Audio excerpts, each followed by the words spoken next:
Intimacy anorexia.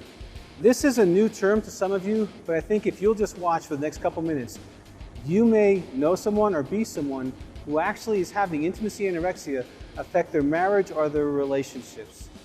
Now, I've been working with people with addictions and without them who have intimacy anorexia. Intimacy anorexia is the active withholding of spiritual, emotional, and sexual intimacy from their spouse. Everyone else thinks they're a wonderful man or woman, but inside the marriage, the spouse feels alone, disconnected, unwanted, and rejected. And this pain inside the marriage is because of the intimacy anorexia. So let me quickly run through this criteria. And if you think you've got several of these going on in your life or someone who you're in a relationship with, please give us a call so that you can get help, whether there's books, there's workbooks, there's counseling available, there's 3-day, 5-day intensives, so there's hope if this happens to be you. Busy. Staying so busy that they have little time just for the spouse. They have time for the kids, for volunteering, for work, for friends, but just the spouse, not a lot of time for them. Blame. The intimacy anorexic will blame the spouse on a regular basis for the problems in the marriage and will have difficulty seeing their part of what's going on inside the marriage. So if a problem comes up, they're going to blame the spouse first before seeing themselves.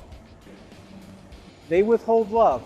Not only do they withhold love specifically the way you receive love. So if you like to be touched, they won't touch you. If your spouse likes to be praised, the anorexic will withhold praise. However it is the spouse likes to be loved, the anorexic will squeeze and hold on to that.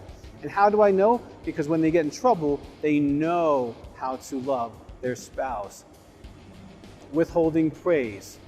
The intimacy anorexic may be able to praise other people, especially in public, but praising their spouse seems to be very hard and challenging and difficult and infrequent. Again, unless they're in trouble, praise will be almost absent. And so if that's what's going on, intimacy anorexia may be what needs to be solved for the marriage or relationship to improve. Sex. Now, some guys who are intimacy anorexic don't withhold sex. They just are disconnected during sex. So if you feel alone during sex, that could be the way they withhold during sex.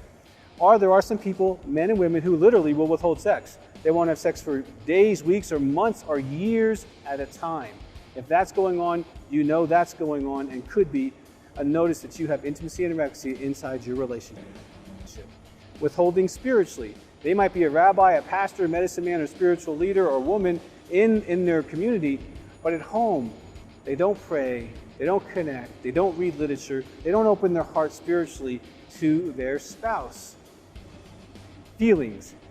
Being unable or unwilling to share their feelings with their spouse. When you talk about feelings, the intimacy anorexia can go silent, can get angry, can move in a different direction, but really has difficulty sharing their real feelings with their spouse.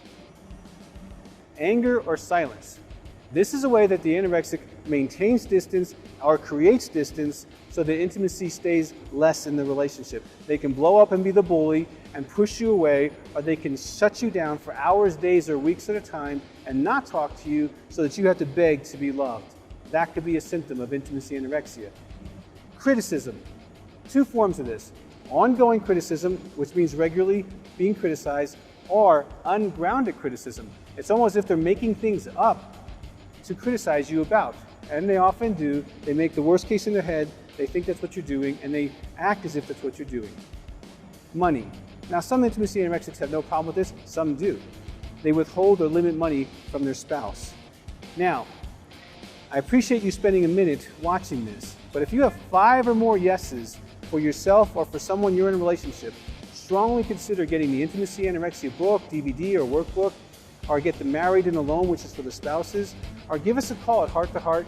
You can do a 3-day, 5-day intensive. We have seen couples who haven't had sex in 10 and 20 years get better.